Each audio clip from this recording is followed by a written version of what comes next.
మీ business ఏదైనా మీ ఊర్లో promotion చేయాలంటే అది సుమన్ టీవీతోనే సాధ్యం. ఇప్పుడే సంప్రదించండి. Welcome to Suman TV. This is Satyam Prasad.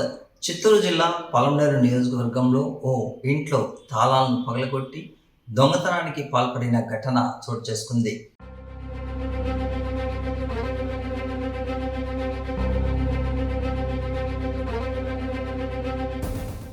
వివరాల్లోకి వెళ్తే డిఎస్పి ప్రభాకర్ ఇచ్చిన సమాచారం మేరకు పలమనేరు నియోజకవర్గంలోని రాధా బంగ్లా వీధిలో ఓ ఇంట్లో గత నెల 31వ తేదీ సాయంత్రం 6 గంటల ప్రాంతంలో తూర్పు గోదావరి జిల్లాకు చెందిన వెంకట శివ అనే వ్యక్తి, రామ్మూర్తి నాయుడు అనే వ్యక్తి ఇంటి తాళాలను పగలగొట్టి ఇంట్లో చొరబడి సుమారు 546 గ్రాముల బంగారం, 336 గ్రాముల వెండి నగలను, అంటే వాటి యొక్క విలువ 40 లక్షలకు పైబడి ఉంటుంది.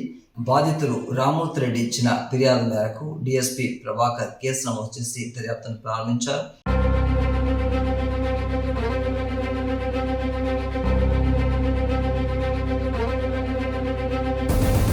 Native of Kakinada.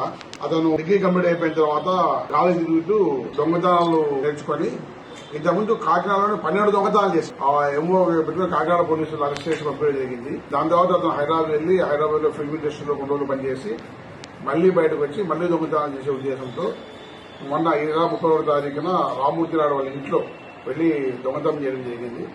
వాళ్ళ కంప్లైంట్ మీద మనం కేసు కట్టాము. 604 గ్రాములు బంగారాన్ని వాళ్ళకు తెలియక కొద్దిగా వెయిట్ ఎక్కించారు. బట్ ఇంటాక్ట్ బంగారం ఏదైతే పోయిందో చిన్న 1 గ్రాముతో సహా చిన్న గింకులతో సహా మొత్తం ఇంటాక్ట్ బంగారు ముద్దాదాగా రికవర్ చేయడం అయింది. మొత్తం ఇదైపోయింది. ఇతని మీద ఉన్న పాత కేసులు ఇంకేమున్నాయి మొత్తం చూస్తాం. గత చరిత్రలో చూస్తే ఆల్రెడీ ప్రూవ్డ్ చాలా కేసులు ముద్దాయి. ఇంకా ఏమన్నా తెలియని కేసులు కూడా విచారిస్తాము. ఈరోజు ఈ విషయాన్ని చెప్పడం